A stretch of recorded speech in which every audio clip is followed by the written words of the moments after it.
With me today is the first of our speaker interviews for the Karlstage in Germany. It is Lavader. How are you doing, sir? I am doing very good, Maven. Thank you for asking me. And of course, thank you for having me on. It is a pleasure to be interviewed by you. No, I'm looking forward to the interview myself. The Karlstage is our first conference in Germany. It's obviously has a focus on German and continental politics in general. How did you enter this political arena? What's your background? Well, when did I enter it? Basically, like are you talking like when I started with my YouTube channel, or just like the very beginning of when I got into politics in general? Wherever you think's most appropriate to tell our listeners. Yeah, yeah. You know what? I think I will just say when I decided to start making content. Hmm. So the very first video I uploaded on my channel was I can still remember, November 2021. But back then, when I uploaded my first video, my content strategy and such, let's just say it was vastly different from what it is today. In fact, I created the channel to basically manage it as a sort of duo with another friend of mine named Wolfgang, who is also into politics and history. And we basically intended for this channel to be like us reacting to certain videos, debunking stuff, going over them, general those things, because in private, we also enjoyed spending hours on Discord and such, watching these political videos and other videos, and then ranting about them, giving our thoughts. And then we decided, why don't we just create these into videos, and maybe people will enjoy them. So in November 2021, we filmed our first video together, which is still up on my channel. You can sort it by oldest, and it's the very first one you will see. And then we made like maybe two more videos together. But then Wolfgang started, getting more busy, and he didn't have that much time with the channel. So then I decided to basically try and pursue things on my own, to try and making my own video essays, to try and making, my own political content. Mm-hmm. And then I released my very first video. Yes, it's a historical video on the Kingdom of Yugoslavia. I mean, compared to the mic quality today, it was horrible. Completely everything from the audio to the editing, all of that.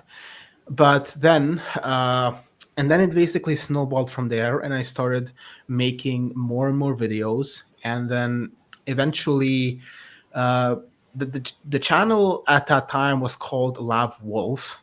Mm-hmm. Lavader and Wolfgang Lav Wolf together.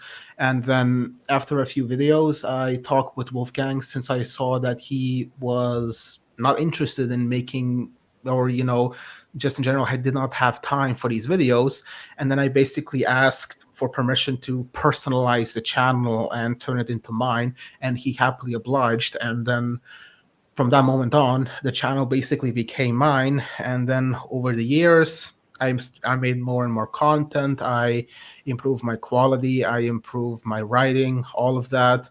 And then around, yeah, 3.5 years later, I am standing here before you. And what started out as a humble channel between two friends ranting and looking at some random videos on YouTube pretty much turned into one of them gaining a lot of success, and now being invited to a academic conference of the political right.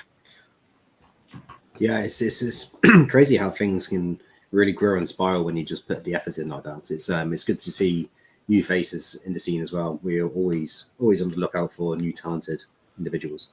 So this academic conference then we're doing, it's the Karlstage. It's our first event, as we mentioned before, in Germany. We've ran multiple events in the UK and the US, and we try and pitch ourselves as the premier intellectual conference of the dissident right, alternative right, whatever nomina is most popular for our part of the right wing today. So, what made you interested in coming and speaking, preparing a speech, and speaking in front of all these people at this conference? Well, basically, this whole thing with me speaking at Karlstage, actually started out as more or less an accident because I know you probably know the guys from Consequent Fry, right? They are Of the ones course, yeah. who pretty much work together with you guys to organize Karlstage. Well, one day I was on Twitter and I noticed that their official Twitter account followed me. And I remember actually, sometimes tuning in to hear some of their podcasts, listen to them. And then I was actually kind of surprised that they followed me. So then I basically messaged them on DM in the DMs saying, "Oh, thank you for following me. I did not know you guys knew me or followed my content." Well, it turns out that Lambda, one of the hosts of Consequent Fry, was a big fan of my channel and my content, and then it basically snowballed again from there with then Wilhelm, the other host of Consequent Fry. I got in contact with them, I talked with them more, I joined their Discord server, and then Wilhelm told me all about Karlstage and the whole thing that was happening there, and he invited me to become a speaker at the conference, and I very happily said yes. And then we had a few other talks with these other guys, and well, now I am officially gonna be a speaker at Karlstage. And again, it's funny how these things happen. Like you just message these guys who and are you like their content, thanking them for following you, and starting a conversation, and the very next thing you know, you are basically speaking at an academic conference in front of hundreds of people. Yeah, it's one of the reasons we put on the conferences like this actually is for those networking opportunities to move from being online in DMs and Discords, as you say, to being in person. Because when they're in person, those conversations, instead of taking weeks, might take hours or minutes. And lots of interesting opportunities, ideas get flown around, and people join up and hopefully start to throw together new ideas, new projects. And that's one of the reasons why we do this. So yeah, it's good that you point out the networking side of things. What are you looking forward to at the conference itself? You prepared a speech, I assume? While Yes, preparing. actually, most of my speech, some of them part of the speeches are already scattered across multiple videos of mine. So I'm going to be, slightly recycling some of my points from my previous videos and then adding some more things on top for Karlstage to, make it into a unique speech for that event. So I'd say like maybe 60% of the speech is already, ready. I just need to, hash them out, put them in the correct order and such. And I'm actually really looking forward. Should I already reveal what I'm planning to talk about, or should I stay anonymous for the conference? You can give some cliff notes. That's fine. Basically, while others will be focused more on the aspect of how do we get back on track, how can the right win, I will instead try to analyze what exactly these other former quote unquote right wing political parties and such, like the conservatives, like why they failed, like all these mainstream conservative parties, and why exactly they're failing and why they're not good alternatives. And then I will basically, through this criticism of them and analyzing what exactly went wrong, and then from those hopefully from those mistakes we can actually learn and implement them for our vision. So I will more be concentrating on criticizing and analyzing what exactly went wrong with these other movements and parties and ideologies, and what can we learn from them to not follow the exact same mistakes. And is that in general for the West or for a German context? In general in the West. Okay, so how do you think it differs between?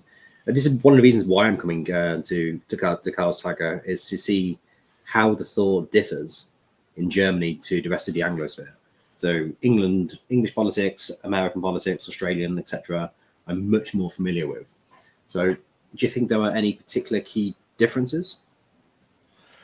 Well, to be fair with you, Maven, I actually haven't really looked that much into the differences between German politics and really politics generally from the Anglosphere. Well, one thing you can definitely perhaps tell in Germany, which I would say is probably the more bigger difference, is that here in Germany, we definitely have a slow but steady rise of, the right wing as people are, realizing what is going on, and that is why the AfD, the Mm-hmm. Alternative for Germany party, is surging right now, and they are pretty much headed to be the second strongest party after the elections in February. So they're already on that track. However, what I would say really differs from the Anglosphere is the fact that we have a very peculiar system in place where you need to be somewhere along the center. Like only like if you're like within the center, you can basically really succeed. Like you can't go too far left, nor can you go too far right. That is, completely taboo, and you are shunned if stay in the center left, in the center right, or just in the center or like general centrist territory. Then you would basically be fine, and that is basically the golden rule since from the Nazis and such, and after World War II, Germany has made very, very many, tried very hard to eliminate political radicalism and political extremism, and that is why, compared to the Anglosphere, Germany has this little thing, and a topic I'm really willing to make a video on, and I'm planning on making a video on it, is that we have a domestic intelligence agency called the Verfassungsschutz, or in English, it's the Department for the Protection of the Constitution. It is basically, this department is highly political in nature, as it basically goes through people and identifies, okay, which groups are classified as extremist, left-wing extremist, right-wing extremist, and then basically they kind of shape a bit of the political landscape in Germany, and that's why you need to kind of watch out from them. And I am most definitely already on a watch list from them, so who cares? But yeah, you get the idea. So in German politics, it's very important you're part of the center, that you don't go too radical to either side of this political spectrum. But as we are seeing, the cracks in that are slowly showing, and the establishment is getting more and more desperate, and that's why there have also been attempts to ban the AfD company, like completely ban them, because they're gaining so much traction, and so many young people are moving towards their side. So now the political establishment is really going into going to a bit of a panic mode to see what can be done now. So that's why they're constantly making comparison with the AfD to the Nazis, to discredit them in every way possible. Since pretty much, so like I guess in general in the West, in the political sphere, it's very common to be called a Nazi and such, but in Germany it is actually much more severe. And these are very severe accusations, exactly because of our Nazi past. So that is why they're trying so hard to connect them to the Nazis in every way possible. Like, for example, they literally wrote an article, like one of the German mainstream media outlets literally wrote an article where they found out a shocker, complete fucking shocker, that the grandfather of the leader of the AfD was a Nazi party member. Gosh, And imagine that in Germany. yeah, when literally everyone back then was a member of the Nazi party, because that was the only way you could get any sort of relevant job or high paying job, as this was a one party state. So of course, if you wanted to get a better job to provide for your family, you had to be a member of the Nazi party. And just being a member of it doesn't mean you align with their political ideas, but you get the point. And now they're basically comparing, look, they have a Nazi past, Nazi grandfather. how much is the stigma of that fading at all? Because I know in Italy the stigma seems to be fading a bit. Meloni has an interesting past, let's say, that would have probably disqualified her from head office as little as 10 years ago.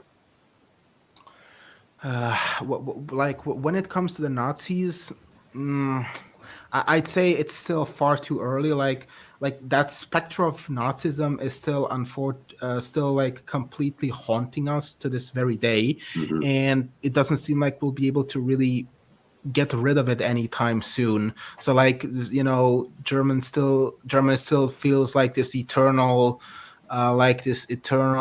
guilt over it, and that's why, for example, Germany is so completely hell-bent on supporting Israel and Zionism in any circumstance, exactly because they feel like they have this enormous debt to repay for the Holocaust. So they basically they're basically on Israel's side over everything, and they finance construction and invest a lot of money into Jewish communities, into Israel, and then again, and of course, the whole thing with the Verfassungsschutz and political extremism. So I would say for now, the stigma is not really changing, but perhaps in the future, perhaps with the rise of the AfD, perhaps there could be some destigmatization where things are allowed to be more openly talked about without fear of being labeled a Nazi or extremist.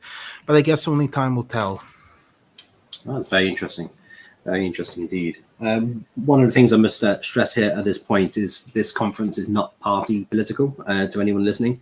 We're just talking about this because that's how the conversation goes. But there'll be people talking about cultural elements. There'll be people talking about science and history and all sorts as well. And we, at previous events, have had people talk about science and technology and how the changes there impacts as well. We view ourselves as a academic, not party political conference, and we're not party AFD. Just thought I made that clear.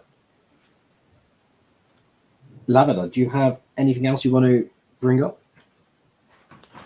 Well, as of right now, no, not really. Like, do you have any more questions? Anything more to bring up? Not particularly. This was meant to give people a taste of what's happening.